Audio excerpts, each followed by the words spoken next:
මට මතකයි පොඩි කාලේ මම්මගේ යාළුවොත් එක්ක බෙදාගත්තු එක දෙයක් තියෙනවා. ඒ තමයි කොහොමද ජෙට් ගුවන් යානාවලට හෙලිකොප්ටර් වගේ එකපාර උඩ යන්න තිබ්බනම් කියලා. ඒ වගේම පාවෙන තාක්ෂණ ගැන මම හුඟක් ආසාවෙන් හිටපු එක්කෙනෙක්. ඒවා සමහර විට Back to the Future වගේ චිත්‍රපටි බලලා වෙන්න පුළුවන්. ඒකට මම හුඟක් ආසාවෙන් හිටියේ මේ තාක්ෂණ ඇත්තටම සිද්ධ වෙනවා නම්. ඉතින් මම අද කතා කරන්න යන්නේ එන්නේ ඒ වගේ තාක්ෂණයක් ගැන. කොහොමද ජෙට් යානාවකට පුළුවන්කමක් තියෙනවා නම් එක තැනක පාවෙන්න. එහෙම ජෙට් යානාවක් තියෙනවා. අද අපි ඒක ගැන බලමු.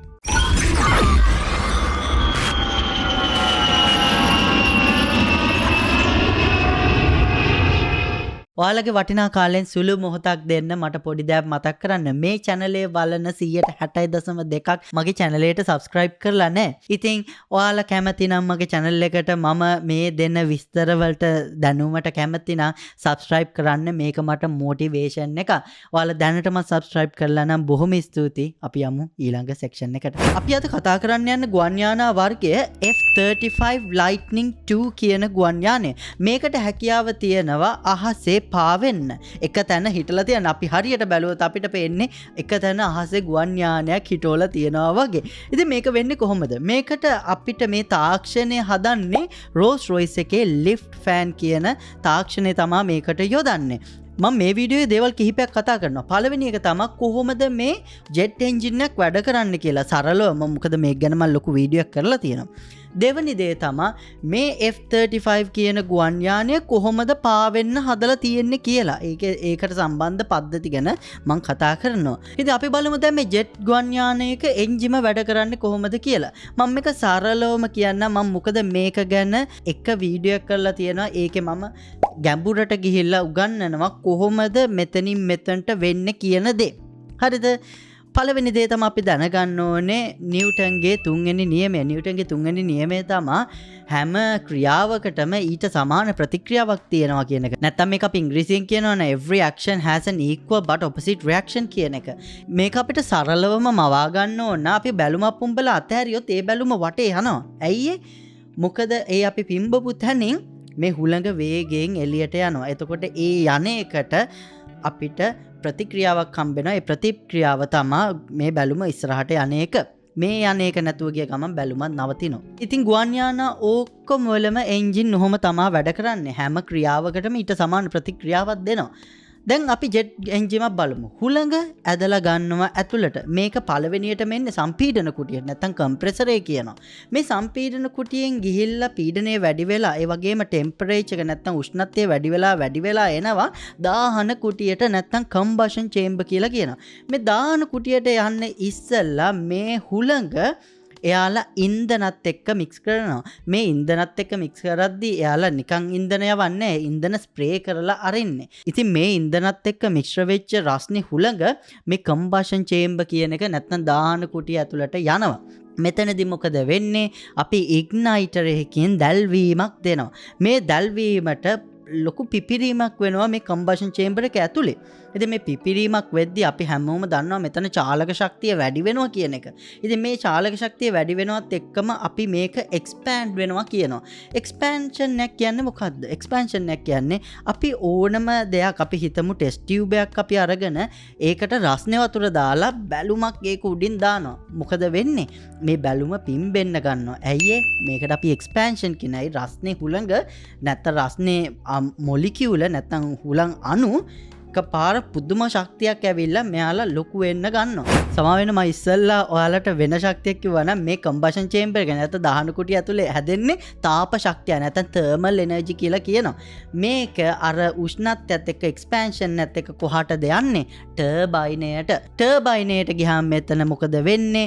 මේ ශක්තිය උරාගෙන ටර්බයිනේ මේ ටර්බයිනේ කැරකෙන්න ගන්නවා. දැන් මොකද මේ වෙලා තියෙන්නේ? තාප ශක්තිය චාලක ශක්තිය නැත්නම් කයිනටික් එනර්ජි බවට පත් වෙනවා. ඉතින් මේ ටර්බයිනේ කැරකෙද්දි ඉස්සරහා තියෙන කම්ප්‍රෙසරේ හයි කරලා තියෙන මේ ටර්බයිනේට දැන් කම්ප්‍රෙසරෙත් කැරකෙන්න ගන්නවා. කම්ප්‍රෙසරේ කැරකෙච්චාම ඉස්සරහා ෆෑන් එකෙන් හුළං ඇදලා ගන්නවා. එතකොට ඉතුරු හුළඟ ටික යනවා නොසල් කෝන් කියලා එකකට. ඒකෙන් පුදුමාකාර වේගයකින් පිටිපස්සට හරිනවා. මේ පිටිපස්සට යන වේගෙත් එක්ක අපිට මේ ක්‍රියාව එක්ක ඇති වෙන්නේ මොකද්ද? ප්‍රතික්‍රියාව. එන්ජින් එක ඉස්සරහට යනවා. දැන් එන්ජින් එක හයි කරලා තියෙන්නේ කොහාටද? ගුවන් යානයට. එතකොට මොකද්ද ඉස්සරහට යන්නේ? ගුවන් යානයේම ඉස්සරහට යනවා එන්ජින් හයි කරලා තියෙන හින්දා. ඉතින් මේක තමයි ක්‍රියාව එන්ජින් එකෙන් අරගෙන ශක්තිය පුදුමාකාර විදියට පිටිපස්සට අරිනවා. ඒකෙන් එන්ජින් එක ඉස්සරහට අරිනවා. එන්ජින් එක අපි තනියම ඉස්සරහට අරින්න එන්ජින් හයි කරලා තියෙන ගුවන් යානයට. ඉතින් මුළු ගුවන් යානයේම ඉස්සරහට යනවා. ඉතින් ඕක තමයි අපි මේකෙන් දැනගන්න ඕනේ හැම ක්‍රියාවකටම ඊට සමාන ප්‍රතික්‍රියාවක් තියෙනවා කියන එක. මොකද මේක මේ වීඩියෝ එක අන්තිම වෙද්දී ඔයාලට මේ දැනුම ඕනේ අර ලිෆ්ට් සිස්ටම් එක තේරුම් ගන්න. ඉතින් අපි දැන් බලමු මේ ගුවන් යානයේ මෙහෙම පාවෙන්න හදන මේ එන්ජින් පද්ධතිය මොකක්ද කියලා. පළවෙනි එක තමයි අපි ලිෆ්ට් ෆෑන් කියනවා. මේක රෝල්ස් රොයිස් එකෙන් නිපදවපු සිස්ටම් එකක්. දෙවනි පද්ධතිය තමයි ඩ්‍රයිව් ෂාෆ්ට් කියනවා. මේ ඩ්‍රයිව් ෂාෆ්ට් එක එන්ජින් එක කනෙක්ට් කරලා තියෙනවා මේ ලිෆ්ට් ෆෑන් කියන ඩ්‍රයිව් ෂාෆ්ට් එකට. තුන්වෙනි එකට තමයි අපි රෝල් පෝස්ට් කියනවා. හතරවෙනි එකට 3BSM කියලා කියනවා. නැත්තම් 3 bearings swivel module කියලත් මේකට කියනවා. දැන් අපිට තියෙන මේ දැනුම පාවිච්චි කරමු. දැන් අපි දන්නවා ගුවන් යානයක එන්ජින් එක හින්දා තමයි ගුවන් යානේ ඉස්සරහට යන්නේ. එතකොට අපිට ඔළුවට එනවා මේ ගුවන් යානේ එක තැන නවත්තන්නත් අපිට ඔය වගේම ටෙක්නොලොජි එක පාවිච්චි කර හැකි නේද? තාක්ෂණය පාවිච්චි කර හැකි නේද? කොහොමද? දැන් අපිට ඔළුවට එන එක ගුවන් යානයක් තමයි හෙලිකොප්ටරේ. හෙලිකොප්ටරේ ලොකු ෆෑන් එකක් කරකවනවා. මේ ෆෑන් එකෙන් කරන්නේ හුළඟ අරගෙන වේගෙන් පිටිපස් යටට අරිනවා. ඒ යටට අරන ක්‍රියාව හින්දා ප්‍රතික්‍රියාවක් හැටියට එන්ජින් එකත් එක්ක තියෙන හෙලිකොප්ටරේ උඩට යනවා. ඕක තමයි මේ හෙලිකොප්ටරෙන් කරන්න. අපිට පුළුවන් ද දැන් මේ ගුවන් යානෙට මේ වගේ සිස්ටම් එකක් දෙන්න? මේ සිස්ටම් එකට තමා එයාලා ලිෆ්ට් සිස්ටම් එක කියන්නේ. ලිෆ්ට් සිස්ටම් එක තියෙන්නේ නියම කුටියට පොඩ්ඩක් පිටිපස්සේ. මේක එන්ජින් එක ස්ටාර්ට් වෙද්දී මෙහෙම දොරක් ඇරිලා මේ ෆෑන් එක කැරකෙන්න ගන්නවා. මේ ෆෑන් එක කැරකෙද්දී අර හෙලිකොප්ටරයකින්ම කරන දේ තමා කරන්නේ. එහෙමත් නැත්නම් දැන් මෙහෙ අතර තියෙන එන්ජින් එක හුලඟ මෙහෙන් අරන් වේගෙන් මෙහෙට අරිද්දී ගුවන් යාන ඉස්සරහට යනවානේ. හෙලිකොප්ටරයකින් කරන ඕකම අපි මේ පැත්තට හරිනවා. හුලඟ මෙහෙන් අරන් යටට අරිනවා. හෙලිකොප්ටරේ උඩට යනවා. අන්න ඔය ටෙක්නොලොජි එකම තමයි නැත ඔය තාක්ෂණයම තමයි මෙයාලා පාවිච්චි කරන්නේ. දොර ඇරලා ෆෑන් එකක් ගන්නවා. ෆෑන් එකේ හුළඟ වේගෙන් ඇදලා අරන් පිටිපස්සට මේවා කරනවා. ඒ පිටිපස්සට යද්දි මේ මුළු ගුවන් යානයම උඩට යනවා. දැන් ඔයාලට හිතනවා ඇති මේ ගුවන් යානයේ නියම කුටිය පිටිපස්සේ නෙමෙයි ලොකු ෆෑන් එක තියෙන්නේ. හරි. ඒ ෆෑන් එකෙන් කරන්නේ හෙලිකොප්ටරයක් වගේම දෙයක්. හුළඟ වේගෙන් අරන් පොළවට යනවා. ඒකේ ප්‍රතික්‍රියාවක් හැටියට ගුවන් යානේ උඩ යනවා. හැබැයි මේ ගුවන් යානේ මේ ඔළුව ප්‍රදේශය නැත්තම් මේ නියම කුටිය සහ මේ ෆෑන් එක තියෙන ප්‍රදේශය උඩට යද්දි අර යට ප්‍රදේශයෙන් නැත්තම් වල්ගේ ප්‍රදේශයේ බිම නේද තියෙන්නේ කියලා. මොකද ලොකු එන්ජින් එකක් තියෙන අමතක කරන්න එපා. දැන් අපි කොහොමද මේක මෙහාට කරන්නේ? අපිට පුළුවන් නම් මේ පිටිපස්සට ගුවන් යානේ පිටිපස්සේ එන්ජින් එක තියෙනවානේ. මේ එන්ජින් එක අංශක 90ට බිමට මේවා කරන්න. එතකොට මේ දැන් ෆෑන් එකත් මෙතනින් කරකිනවා. එන්ජින් එකෙන් යටට යවන්න පුළුවන් නම් එන්ජින් එක මේ ගුවන් යානේ කෙලින් කරන්න අපි ඒක කරන්න පුළුවන්. හරිද? දැන් ඒක කරන්නේ කොහොමද? අපිට පුළුවන් නම් මේ එන්ජින් එකේ තියෙන එක්සෝස්ට් එක කරකෝල අංශක 90ට නමන්න අපිට දැන් පුළුවන් මේ මැදිනුත් හුළඟ යටට යවනවා. මේ එන්ජින් එකෙන් එන හුළඟත් මේ යටට අරිනවා. දැන් මේක කෙලින් තියන්න පුළුවන්. හරිද? ඉතින් මේකට තමයි කියන්නේ 3BSM කියලා නැත්නම් 3 bearing swivel mechanism කියලා. ඉතින් මේකේ මහලුකු දෙයක් නෙමෙයි කරන්නේ. මේකේ මේ exhaust එක කරකවනවා අංශක 90ට හිටින විදිහට bearing 3ක් මාර්ගෙන්. ඒකයි මේ මෙහෙම කියන්නේ. දැන් ඔයාලට මේ පේනවා වගේ. හරි. දැන් ඔයාලා කල්පනා කරන්න පුළුවන් අපි දැන් ඒ ගුවන් යානේ කෙලින් ගත්තා. අපේ ගුවන් යානේ නියම කුටුවේ මේ පිටිපස්සෙනුත් හුළඟ ෆෑන් එකක් තියෙනවා. ඒකෙන් හුළඟ යටට ඇරලා මේ එන්ජින් ගුවන් යානේ මෙහෙම කරනවා. ඒ වගේ මේ ගුවන් යානේ දැන් වල්ග ප්‍රදේශයේ බිම හින්දා අපි ගුවන් යානේ වල්ග ප්‍රදේශයේ එන්ජින් එකත් බිමට හරවන්න. එතකොට අර වේගෙන් අරන් එන හුළඟ බිමටයි යවන්නේ. එතකොට මේක කෙලින් වෙනවා. දැන් ඔයාලා හිතන්න පුළුවන් ගුවන් යානේ මෙහෙම තියෙද්දි අපිට මේ එක හුළඟට මේක ගුවන් යානේ හැරෙන්න පුළුවන් නේද? මොකද මේ වටි දෙපැත්තේ මොකුත් නැහනේ. දැන් අපි ඒකට පිළියමක් යොදමු.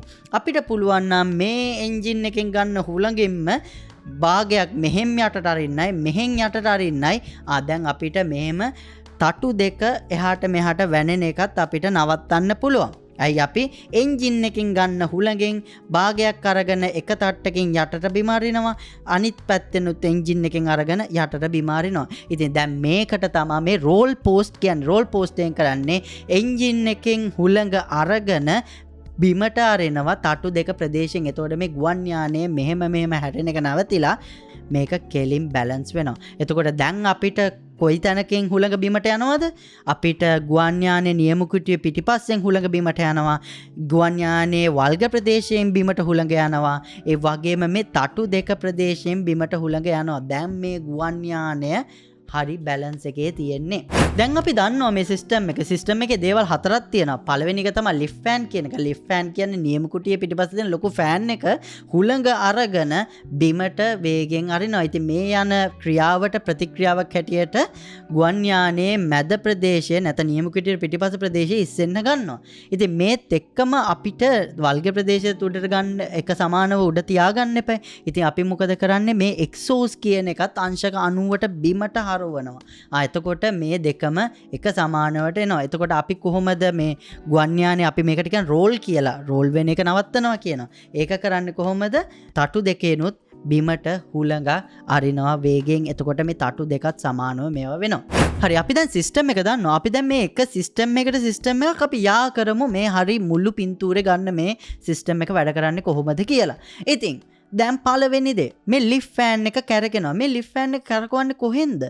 මේකට කරකෙන්න බලය ගන්න කොහෙන්ද? අපි මේකට කරකෙන බලය ගන්න අපේ මේන් ප්‍රොපල්ෂන් සිස්ටම් එකේ නැත්නම් එන්ජින් එකෙන්. එන්ජින් එකේ ඉඳලා ෂාෆ්ට් එකක් හයි කරනවා අපි මේ ලිෆ්ට් ෆෑන් එකට. ඉතින් එන්ජින් එක කැරකෙද්දී මේ ලිෆ්ට් ෆෑන් එකත් කැරකෙනවා. ඉතින් මේ ලිෆ්ට් ෆෑන් එකට පුළුවන් ඉන්ච් පවුන්ඩ් 20000ක බලයක් යටට දෙන්න. ඉතින් සමා වෙන්න ඕනේ මම ඉන්ච් පවුන්ඩ් කියන එකට සිංහලෙන් දන්නේ නැහැ. මං හිතන්නේ මේකට අඟල් පවුන්ඩ් කියලා කියන්නේ. දන්නේ කෙනෙක් ඉන්නවනේ කමෙන්ට් සෙක්ෂන් එකේ දාන්න මාත් ඉගෙන ගන්න කැමතියි.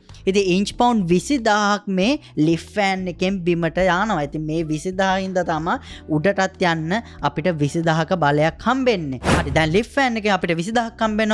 පිටිපස්සේ එන්ජින් නොසල් කෝඩ් එක අපි හැරෙව්වනේ අංශක 40ට. මොකද අර යන වේගය අපි පිටිපස්සට හරවනවනේ. දැන් මේකට අපිට ඉන්ච් පවුන්ඩ් 18000ක ශක්තියක් එනවා. හරිද? ඉතින් අපිට ඊට පස්සේ එන්ජින් එකෙන් දෙපැත්තෙන් ගන්නවා මේ ගුවන් යානය බැලන්ස් තියාගන්න අපිට මේකට කියන රෝල් පෝස්ට් කියලා. දැන් ඔයාලා හිතනවා ඇති අර පිටිපස්සේ තියෙන එන්ජින් එකේ නොසල් එක කොච්චර වේගයකින් කැරකෙනවද කියලා. ඉතින් මේ එන්ජින් එක අංශක 95ට කැරකෙන්න යන්නේ තප්පර 2.5යි. මම ඉස්සලා 90 කිව්වට මේක අංශක 95ක් කැරකෙනවා. තප්පර 2.5ක් යද්දි මේ එන්ජින් එක මෙහෙට දෙන හුළඟ හරවනවා මුළු නොසල් එකෙන්ම මෙහෙට දෙන වේගෙට. ඉතින් මේක තමයි සිස්ටම් එකද. මේ සිස්ටම් ඔක්කොම වැඩ කරන්න ගත්තාම මේ ගුවන් යානය පාවේගෙන උඩට ගිහිල්ලා එක තැනක නැවතින්න හැකියි තියෙනවා. ඔයාලා දැන් කල්පනා කරනවනේ මේක පයිලට් කෙනෙක් පාලනය කරන්න කොහොමද කියලා. මේකේ තියෙනවා මෝඩ් 1යි 4යි කියලා. පළවෙනි මෝඩ් එක තමයි මේ ගුවන් යානයේ සාමාන්‍ය හදලා තියෙන ගුවන් යානයක් වගේ රනවේ එක වේගෙන් ගිහිල්ලා උඩට නගන්න පුළුවන්. ඉතින් මෝඩ් 4 කියන්නේ මේ SVTOL මෝඩ් එක. මොකද්ද මේ SVTOL මෝඩ් එක කියන්නේ? Short Vertical Take Off and Landing. ඉතින් මේක මහා ලොකු දෙයක් නෙමෙයි. මේකෙන් කියන්නේ කෙටි තැනකින් ගුවන් යානය ගොඩනක් ගන්නයි ගොඩ බස්සන්නයි පුළුවන් හැකියාව තියෙනවා කියලා තමයි මේ SVTOL එකෙන් කියන්නේ. ඉතින් මෝඩ් 4 එක ඔබපුවාම ස්විච් එක ඔබපුවාම කොක්පිට් එකේ මේ මුළු සිස්ටම් එකම හැරිලා හැදෙනවා. ඊට පස්සේ මේ සිස්ටම් එකෙන් වෙන්නේ ෆෑන් එකේ තියෙන දොර ඇරිනවා, හුළඟ යටට ගන්නවා. ඒ වගේම ඒකම අර ගුවන් යානයේ එන්ජින් නොසල් කෝන් එක හැරෙනවා අංශක 95ට. ඒකේ හුළඟත් බිමට යනවා. ඒ වගේම මේ රෝල් පෝස්ට් වලින් දෙපැත්තෙන් හුළඟට යනවා තටු දෙක බැලන්ස් කරගන්න මේ ගුවන් යානයේ ඉස්සෙනවා.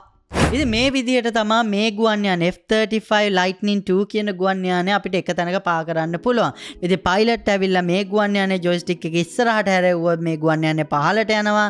උඩට හැරෙව්වොත් මේ ගුවන් යානය උඩට යනවා. ඉතින් මම ඉස්සෙල්ලා කිව්වා වගේ මේ ගුවන් යානයට තාමත් පුළුවන් අර පරණ විදිහටම රන්වේ වල ගිහිල්ලා ගුවන් යාන උඩ නගන්න. ඒ වගේම හැකියාවක් තියෙනවා මේ ගුවන් යානයේ එක තැන ඉඳලත් උඩට නගන්න හෙලිකොප්ටරයක් වගේ. ඉතින් මම හිතනවා මේ වීඩියෝ එක වැදගත් වෙන්නේ නැති කියලා. වැදගත්කමක් තිබ්බනම් මේ වීඩියෝ එක යාළුවෙක් එක්ක ෂෙයා කරන්න. මගේ හීනේ තමයි සබ්ස්ක්‍රයිබර්ස්ලා ලක්ෂය ගන්න එක.